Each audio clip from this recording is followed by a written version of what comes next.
Hello and welcome to EOS Authority Tutorials. This is Ali from EOS Authority. I'm the Community Support Officer, and today we want to talk to you about how to do advanced permissions. Now, advanced permissions is only for, as you can imagine, advanced users setting permissions on their keys. Each action will be signed to a contract with its own permission. Please only do this if you absolutely know what you're doing, and obviously message us for any support. Thank you. On a new key.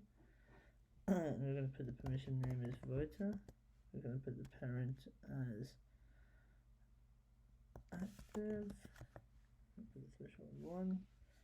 We're going to put in a new EOS public key. And now we're going to update it.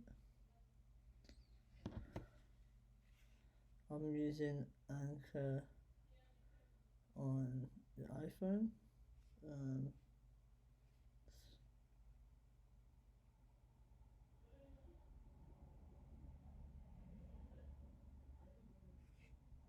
And if we go to wallet,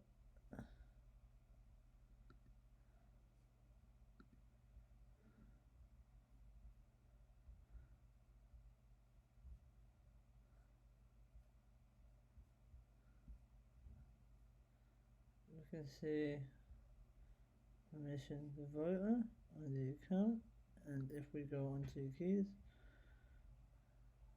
see owner, active, and voter. Thank you very much. Some important things to know that they can only be made for a transaction. So you have to do something for the contract action, and this should only be done by people with expert knowledge of EOS, and normally separating owner and active key is enough for this.